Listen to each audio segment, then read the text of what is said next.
કે કથા હું જે કરું છું વિજયભાઈ ફ્રી ઓફ ચાર્જ કરું છું. અચ્છા, ફ્રી. મેં પ્રેમથી આપે તો એનો સ્વીકાર કરું છું. અને મારું એક સૂત્ર છે, આપો તો અઢળક લઈશું અને નહીં આપો તો સાથે તો રહીશું જ. Religion is lamp and religion without science is blind. વિજ્ઞાન વગરનો ધર્મ લંગડો છે અને ધર્મ વગરનું વિજ્ઞાન આંધળું છે કર્યું. અને ત્યારે પબ્લિકે મને લંકેશ બાપુ એવા નામથી વધાવી લીધો.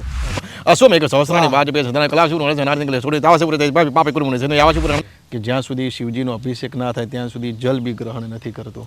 અને બસ શિવ પ્રચાર, સનાતન ધર્મ એનો જ આખો વિશેષ મારો ઉદ્દેશ છે. પવિત્ર શ્રાવણ માસ ચાલી રહ્યો છે. હર હર મહાદેવ, આમ તો હરિ અને હરની ભૂમિ છે, એટલે કે હર હર મહાદેવનો એક નાદ ગુંજી રહ્યો છે. 12 જ્યોતિર્લિંગમાંનું પ્રથમ જ્યોતિર્લિંગ એટલે સોમનાથ મહાદેવનું સાનિધ્ય. અને કથાનો આમ તો દર વર્ષે એક માહોલ હોય છે, પરંતુ ખૂબ આનંદ થાય છે કે 2025ની અંદર અત્યારે સાંપ્રત સમયની અંદર સ્ક્રીન ઉપર મારી જમણી બાજુ નિહાળી શકો છો કે ડૉક્ટર લંકેશ્વર બાપુની સુમધુર કથાનો લાભ સમગ્ર સોમનાથ જિલ્લો અત્યારે લઈ રહ્યો છે. આજે સુરીલા સંવાદ કાર્યક્રમની અંદર આપણે સાથે સંવાદ કરવા માટે, જીવન જરબરની વાતો કરવા માટે લંકેશ બાપુ આજના સુરીલા સંવાદ કાર્યક્રમમાં મિત્રો આપણી સાથે જોડાયેલા છે. બાપુ, ખૂબ ખૂબ સ્વાગત કરું છું આપનું. હર હર મહાદેવ. મહાદેવ મહાદેવ. અલગ અલગ બાપુ વાત કરતો હોય કાર્યક્રમમાં કે દરેકની શિવ સાથેની ભક્તિ પવિત્ર શ્રાવણ માસની અંદર અલગ અલગ રીતે હોય. કોઈ સારું બ્રાહ્મણ હોય તો સરસ મજાના સંસ્કૃતના શ્લોક બોલી શંકર ભગવાનની પૂજા અર્ચના સવારે વહેલી કરતા હોય. ગામડાનો સામાન્ય ખેડૂત હોય તો સામાન્ય રીતે એના સ્લોગન બોલીને કરતો હોય. દેશી માલધારી હોય તો એ રીતે સ્લોગન બોલીને શિવની પૂજા કરતો હોય. પણ પવિત્ર શ્રાવણ માસ હોય ત્યારે અચૂક કોઈને કોઈ પ્રકારે દરેક વ્યક્તિ આ સૃષ્ટિ ઉપર, એટલે કે શિવ, સમગ્ર સૃષ્ટિ એક શિવ છે અને પ્રકૃતિ છે એ પાર્વતી છે, આ બધા જાણે છે.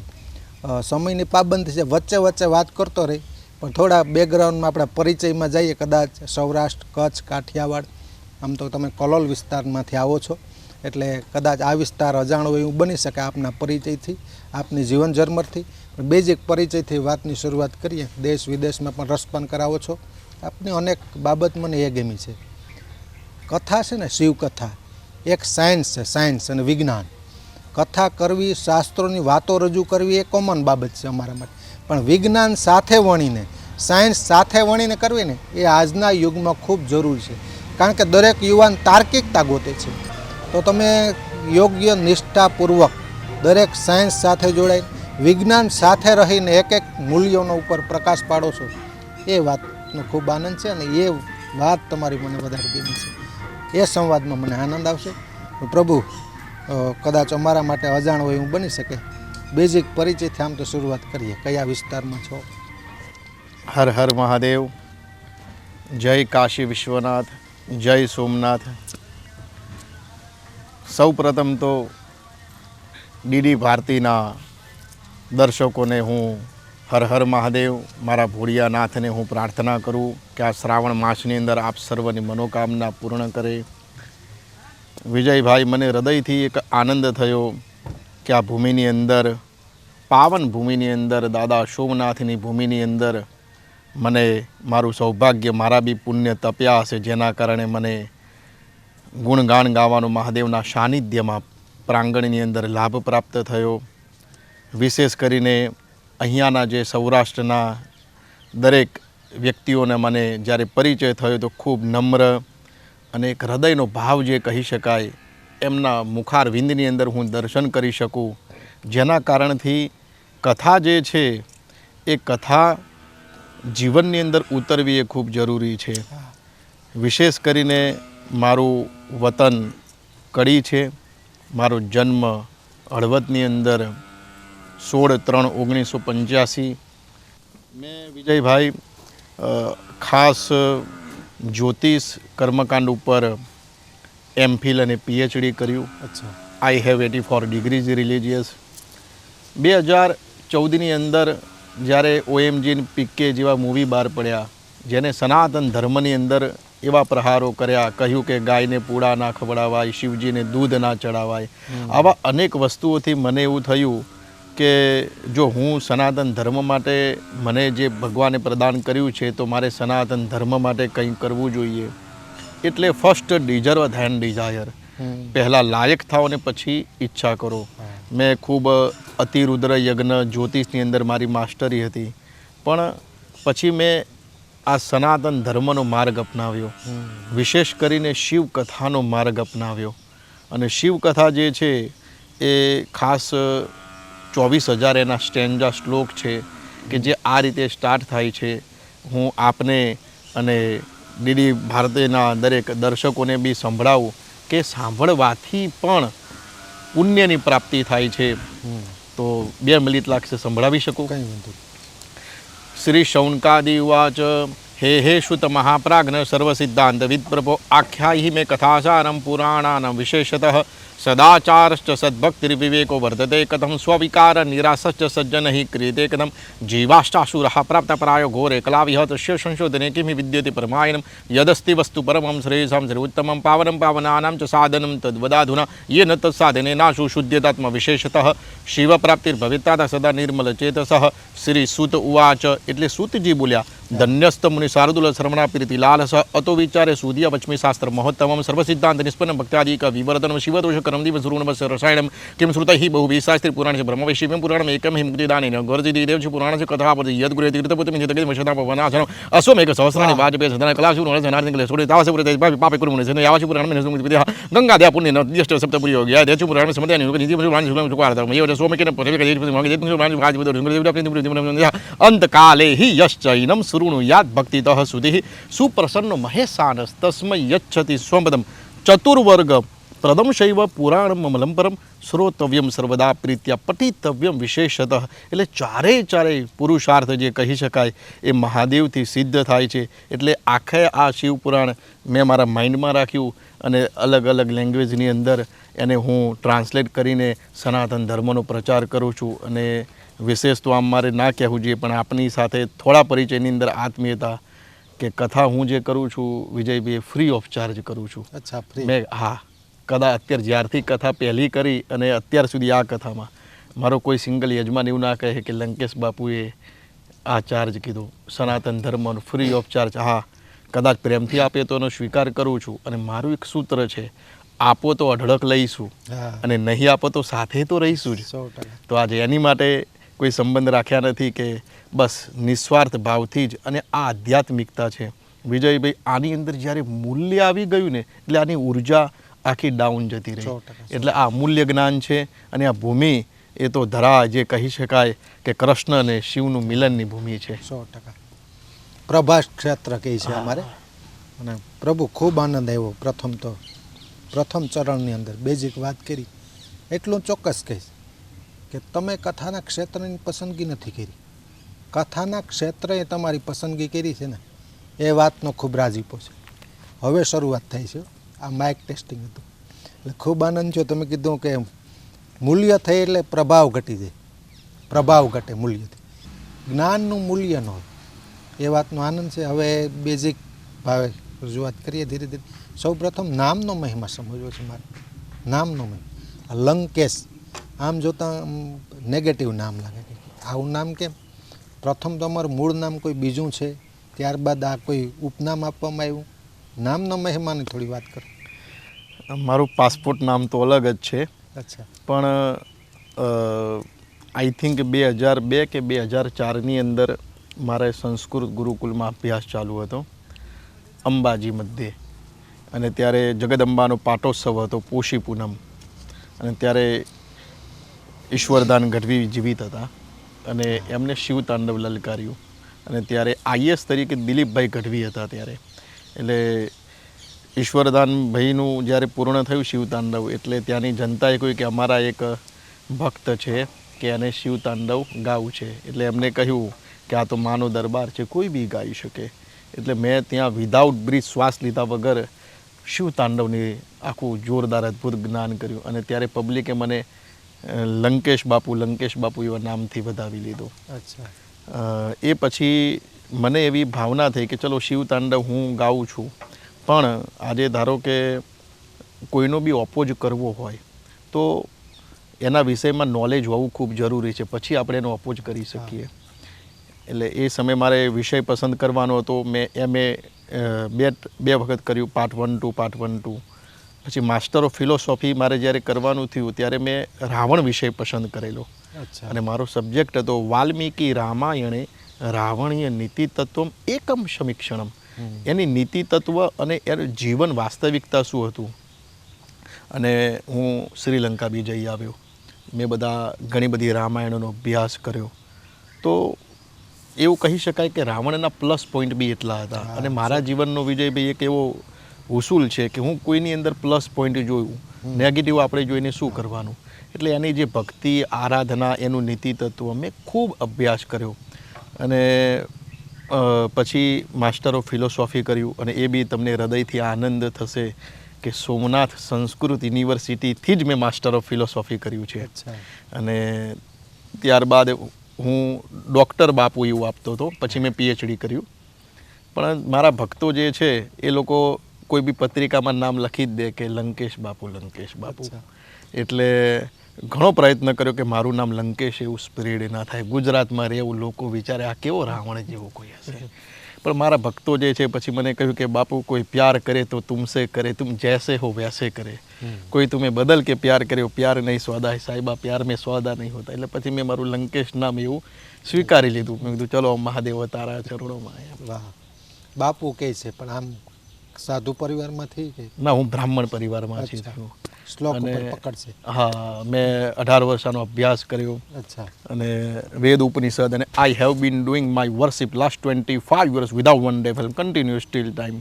એવું કહી શકાય કે બ્રાહ્મણના જે જપ તપ સંધ્યા વૈશ્વદેવ, જ્યાં સુધી શિવજીનો અભિષેક ના થાય, આ બધી વસ્તુ પ્રકાશ પાડવાની નથી પણ એક આત્મીયતાના ભાવરૂપે, કે જ્યાં સુધી શિવજીનો અભિષેક ના થાય ત્યાં સુધી જલ બી ગ્રહણ નથી કરતો. અને બસ શિવ પ્રચાર, સનાતન ધર્મ, એનો જ આખો વિશેષ મારો ઉદ્દેશ છે. અને બાપુ આ એક પ્રશ્ન વચ્ચે એ પણ થઈ, કથાનો તમે અભ્યાસ પૂરો કર્યો અને પછી કથા ક્ષેત્રમાં આવ્યો. અત્યારે સાંપ્રત સમયમાં એક પ્રશ્ન થાય, અનેક કથાકારો બને છે રોજબરોજ માટે, એક સમજવા માટે. તો કથાકારને આપણે કહેશું કોને એમ ખરેખર કે પૂરો અભ્યાસ શું હોય, અભ્યાસ પૂરો કરે પછી જ કથાકાર બની શકાય કે સામાન્ય રીતે અનુભવ મેળવીને પણ? કથાકારની વ્યાખ્યા કઈ રીતે આપશો આપણે? બહુ સરસ પ્રશ્ન છે વિજયભાઈ. હું દિવસમાં 10 વાર બોલું છું કે વ્યક્તિ મહેનત ગમે તેટલી કરે, બુદ્ધિ ગમે તેટલી વાપરે, ઇન્વેસ્ટ ગમે એટલું કરે, રિઝલ્ટ તો એની દાનત ઉપર જ મળે. એટલે કથાકાર કેવું છે કે એનું દાયિત્વ બહુ મોટું છે. વ્યાસપીઠની એક ગરિમા છે. એટલે વ્યાસપીઠ ઉપરથી મારું પર્સનલી એવું માનવું છે કે કદાચ નિજી જીવન કોઈનું ગમે તે હોય પણ વ્યાસપીઠની ગરિમા દરેકે સાચવવી જોઈએ, નવું પીરસવું જોઈએ અને સાચું પીરસવું જોઈએ, અભ્યાસું બી જોઈએ, ખુદ જીવનની અંદર ઇમ્પ્લિમેન્ટેડ અનુકરણ બી કરેલું હોવું જોઈએ. જો અમે ખુદ અનુકરણ ન કરીએ અને કોઈને કહીએ તો એની ઇમ્પેક્ટ બી બહુ ખોટી પડતી હોય છે. તો એક જ વસ્તુ કહી શકું કે જિજ્ઞાસુ જોઈએ, જે ક્ષેત્રમાં જાય છે એનો અભ્યાસું બી જોઈએ, અને સાચું કોઈ વ્યક્તિ તપસ્વી બી જોઈએ તો એની અસર વ્યક્તિના માનસ ઉપર થાય ને થાય જ. એમાં કોઈ વસ્તુ મીનમેક નથી. પણ જો વ્યક્તિએ ઉતારેલું ના હોય ને પછી કહે તો વ્યક્તિ ગેરમાર્ગે જાય. ધીરે ધીરે આપ બી જોઈ રહ્યા છો કે સનાતન ધર્મ જે પહેલાં શ્રદ્ધાથી ધીરે ધીરે ઓછી થતી જાય છે.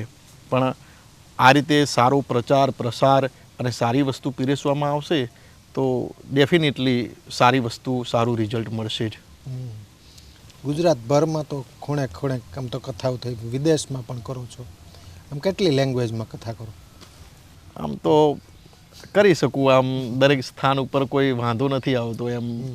અને કથાને બીજું વિજયભાઈ કે આમ કહેવાય કે એક દાયકો મારો પૂર્ણ થયો આ સોમનાથથી. એટલે મારું જીવન ને કથા એવું કહી શકું આ મારી પહેલી જ કથા છે. કારણ કે બદામ ખાવાથી નહીં, ઠોકર ખાવાથી બુદ્ધિ આવે. એટલે મેં અત્યાર સુધી લોકોના અનુભવ માટે બહુ સમય લીધો. એટલે મારું જીવન આમ તો મારી પહેલી કથા હવે શરૂઆત હું કરું છું એમ મારા જીવનની. અત્યાર સુધી અનુભવ કર્યો. અને મારા જીવનનું એક સૂત્ર છે, દલાઈ લામાએ બી કહ્યું છે કે જબ આપ કુછ ગવાય તો ગવા સે પ્રાપ્ત શિક્ષા કો કભી મત ગવાય. એટલે બધા અનુભવો માટે. અને મારે ધર્મનો ધંધો નહોતો કરવો. અત્યારે સાંપ્રત એ પ્રશ્ન હા, ધર્મનો ધંધો. કારણ કે અત્યારની પરિસ્થિતિ વિજયભાઈ એવી છે કે જેટલું સ્કૂલ, યુનિવર્સિટી, જેટલું પૈસા કમાવા કે જીવનનું ના શીખવે એટલું ધર્મ શીખવી લે હા કે આ રીતે કમાવાય. અને એના જ કારણથી આજે એવું કહી શકાય કે આનું રિઝલ્ટ એનર્જી સ્કેટર થતી ગઈ એમ. તમને બાબુ આમ ક્યારે વધારે અનેક અનુભવ મેળવા, અનુભવ સ્વરૂપે ઘણી કથાઓ તો કરી છે, એક ક્ષેત્ર કયું કે ત્યાં કથા કરવામાં વધારે આનંદ આવે તમને? મને ખુદને વ્યાસપીઠ ઉપર વિજયભાઈ 3 કલાકમાં હું કઈ અવસ્થામાં હોઉં છું મને ઓછો ખ્યાલ. આમ અચ્છા કોઈ એક કથાને હું મહત્વ ના આપી શકું. અચ્છા દરેક કથામાં દરેક દિવસે મારો મહાદેવ મને પહેલી કથાથી લઈને અત્યાર સુધી એ 3 કલાક મારા ખૂબ સારા હોય છે. 24માંથી 21 કલાક ખ્યાલ નહીં, પણ 3 કલાક અદ્ભુત. દરેક એમાં હું પૂરેપૂરો ન્યાય આપું છું. અત્યારે બી વાંચન વિશેષ કરું, મારું જપ તપ યોગ એ બધું બી વિશેષ, અને બને એટલો એવો પ્રયત્ન કરું કે દરેક દિવસે કંઈ દરેક કથામાં નવું આપી શકું ટાઈમના અનુરૂપ. એટલે દરેક કથામાં ખૂબ આનંદ આવ્યો મને. જીવનમાં બાળપણના કડવા અનુભવો? કડવા અનુભવો તો અત્યારે બી થાય છે. અચ્છા કારણ કે શિવજીએ ઝેર પીધું હતું, જેના તમે ભક્તો આવ્યા તો તમારા એના જ સદગુણા તમારી અંદર આવતા જાય, એટલે તકલીફો પડે. કારણ કે વિચાર કરો, ભગવાન રામચંદ્રજીને બી લોકોએ નતા છોડ્યા, હા હા બરાબર, તો આપણને તો કઈ રીતે છોડશે? ઓછામાં પાછું મારું તો નામ એ લંકેશ. પણ એ બધું ફિકર કર્યા કરતાં વ્યક્તિ માત્ર પોતાની નજરમાં જ ખરો સાબિત હોવો જોઈએ, બાકી દુનિયા તો એને ખોટો સાબિત કરવા જ બેઠી છે. એટલે એ બધાનું ફિકર કર્યા કરતાં હું મારી નજરમાં ના ગીરી જઉં ને, એ વિજયભાઈ હું સતત ચોકી કરતો હોઉં છું. અચ્છા બસ બીજાનું મને કોઈ ફરક નહીં, લોકો શું મારા વિશે કહેશે એ લોકોનો વિષય છે. મેં ખોટું નથી કર્યું ને મારો ઇન્ટેન્શન પ્યોર હતો ને, ધેટ્સ ઇટ. આ જ મારો સિદ્ધાંત. અને સ્વયં પ્રગતિ કરવામાં એટલો સમય લગાવી દો કે બીજાની પંચાયત કરવાનો સમય જ ના મળે. એટલે એ વિષય બી મારા જીવનમાં બસ હું મારો મહાદેવ પ્રગતિ, બસ એ જ વિષયમાં વધારે ધ્યાન. કથા બાબુ, કથા એક વસ્તુ અલગ છે ને, કથા વિથ સાયન્સ. મેં કીધું ને, તમારા જે અમુક દ્રષ્ટાંતો હોય ને, દ્રષ્ટાંતો, કથા પણ એક સાયન્સ છે. અત્યારના સાંપ્રત સમયની દ્રષ્ટિએ જોઈએ તો એક એક પોઈન્ટ, એક એક એનું મૂલ્ય સમજવા જેવું છે. તમારી આ જે હોય ને રજૂ કરવાની એક અદા અલગ હોય, આમાં સાયન્સને પણ સાથે વણી લઉં છું. સામાન્ય રીતે કોઈ પણ સમજાવતો હોય પ્રસંગ બનાવો, એની પાછળ પણ વિજ્ઞાન હોય. આ મુદ્દો સમજવો જોઈએ. કથા એક ફક્ત કથા છે કે સાયન્સ છે કે વિજ્ઞાન છે? સમય અનુસાર વિજયભાઈ બધી વસ્તુ ચેન્જ થઈ. પહેલાં આપણે હાલતા હાલતા એક સ્થાનેથી બીજા સ્થાને પહોંચતા, પછી ગાડા આવ્યા, અત્યારે ગાડીઓ આવી ગઈ. એવી રીતે એવું કહી શકું કે આધ્યાત્મિકતા એક સમય અલગ હતો, આજથી 30, 40, 50 વર્ષ પહેલાં, કે તમે કહો અને બધા માની જાય. અત્યારની જે યંગ જનરેશન જે છે એ બી શ્રદ્ધાવાન તો છે, પણ સમય અનુસાર બધું પરિવર્તન, સંસારોનો નિયમ છે, એ લોકોને માનવું તો છે જ. પણ એ લોકોને જ્યારે પ્રશ્ન મનમાં કોઈ થાય તો એવું થાય કે આ વસ્તુ સત્ય શું છે. બધું સાયન્સ બી નીકળ્યું છે તો આપણા આધ્યાત્મિકતાથી જ. હમણાં જ શુભાંશુ શુક્લા જે સૌર ઉર્જાનું જે એમને ત્યાંથી વર્ણન કર્યું, અમેરિકાએ એવિડન્સ આપ્યા, તો વર્ષો જૂના આપણા મહર્ષિ કણાદે એ વસ્તુ આપેલી જ છે. અને science without religion is lame and religion without science is blind. વિજ્ઞાન વગરનો ધર્મ લંગડો છે અને ધર્મ વગરનું વિજ્ઞાન આંધળું છે. આઇન્સ્ટાઈને બી જે અણુબોમ્બ બનાવ્યો, E = mc², અચ્છા ધ યુનિવર્સિસ સાઇન ઓફ શિવલિંગમ. આઇન્સ્ટાઈને વિજયભાઈ એની દીકરીને 1400 લેટર લખ્યા, અત્યારે કેમ્બ્રિજ યુનિવર્સિટીમાં જ છે. અને જ્યારે બી હું કોઈ બી પ્રવચન કરું કે તો with evidence, reference to contrast, RC. કદાપી એવું નહીં કે મને મનમાં આવીને બોલી જવાનું. જીવનમાં બધું જ કરી શકાય, પણ કોઈના જીવન સાથે ખિલવાડ ના કરી શકાય.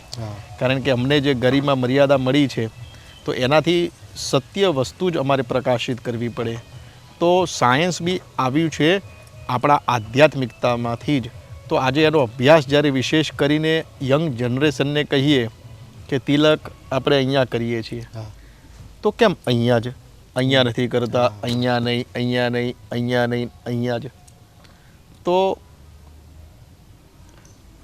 આધ્યાત્મિકતા ધાર્મિકતાથી આપણે કહીશું કે આજ્ઞાચક્ર છે, હા. એટલે માટે તિલક અહીંયા કરીએ. પણ આપણે કહીશું કે ચલો હું આજે ધારો કે આધ્યાત્મિકતામાં નથી માનતો, તો કે મગજ ક્યાં આવ્યું? તો અહીંયા એના ટોટલ બ્રેનની અંદર કોષ તંતુ કેટલા હોય? તો કે 7 કરોડ. એની જે મેન જે વેન નસ કહેવાય અહીંયાથી આમ જાય, તો એને તમે પુશ કરો તો બ્લડ સર્ક્યુલેશન શ્રેષ્ઠ રહે. ચંદન બી જે તમે લગાવો કે કુમકુમ લગાવો, એ તમારું જે લોહી પહોંચશે, સર્વિસ થશે, એ બી આખી મજબૂત થશે. તો આજે એના જ કારણથી એ વ્યક્તિ તિલક કરતો થશે, તો એને સાયન્ટિફિક દ્રષ્ટિએથી સમજાવવું પડશે. તો આજે કથાની અંદર એક દ્રષ્ટાંત,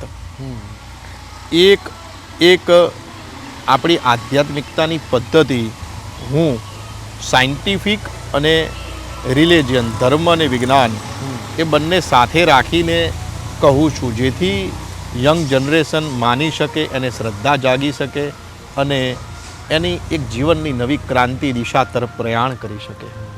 કથામાં સંગીતનું પ્રમાણ ખૂબ વધી રહ્યું છે. જો આમ સમજવા માટે પ્રથમ ડોંગરેજી મહારાજને આપણે યાદી કરીએ. એ ડોંગરેજી મહારાજ આવતા ડાયરેક્ટ કથાની શરૂઆત થતી, નહીવત હતું, સંગીત માધ્યમ હતું પણ નહીવત હતું. અત્યારે આપણે જોઈએ છે કથા 1 કલાક પછી શરૂ થાય છે. સાજિંદા આવે, એ સાજ મેળવે તેમના, થોડીવાર સંગીત ગાયન થાય, શ્લોક પઠન થાય. કથાકારને તૈયાર પ્લેટફોર્મ મળી જતું હોય ને એવું લાગે. નોર્મલી 2-5 પ્રસંગ હોય એટલે કથાકાર બની શકાય, કારણ કે સંગીત ઉપર વધારે પ્રભાવ રહ્યો અત્યારે. અને સામાન્ય તમે જોતા હશો 1 કલાક પછી કથા શરૂ થાય. 9 વાગ્યાની હોય તો 10-10:30 કથાની શરૂઆત થતી હોય છે. એટલે આધુનિકતાનો પ્રભાવ કહેશું કે અત્યારે સાંપ્રત સમયમાં સંગીત લોકોને વધારે ગમે છે.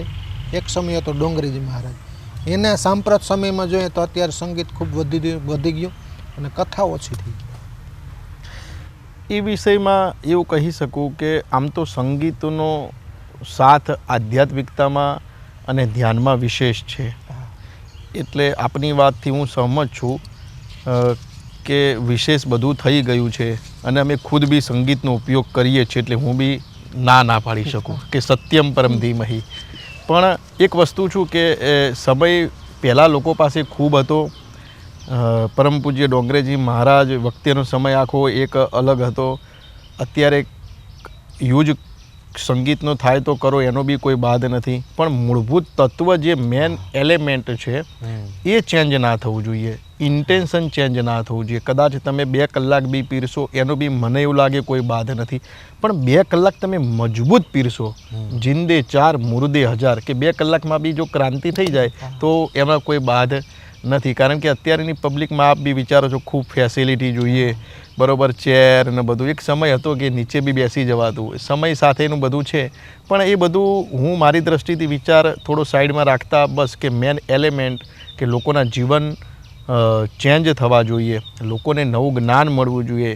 હું વિજયભાઈ આ જ પ્રશ્ન ઉપર અમે કથાની આખી યાદી રાખી છે કે આ કથા થાય તો પછી શું લોકોના જીવન પરિવર્તન થાય છે કે માત્ર ટાઈમ પાસ છે કે માત્ર પૈસાનો ખર્ચો છે કે શું છે? તો મેં કીધું આ ના કરવું જોઈએ. તો મેં યાદી રાખી છે. તો ઘણા બધાના જીવન પરિવર્તન થયા. ઘણા બધા એવા છે જે સુસાઇડ કરવાના હતા, કથાના માધ્યમથી એ લોકોએ સુસાઇડ બી ત્યગી દીધું. વ્યસનો ઘણા બધાએ છોડી દીધા. ઘણા બધા પોતાની હેલ્થ ઉપર સારું કોન્શિયસનેસ કરતા થઈ ગયા. તો આજે બધી જ ઘણી બધી અવસ્થા અમે જોઈ છે કે કથાના માધ્યમથી લોકોના જીવનમાં ઘણું પરિવર્તન આવ્યું છે અને માટે જ આ કથાને બધું થવું અવિરત જરૂરી છે.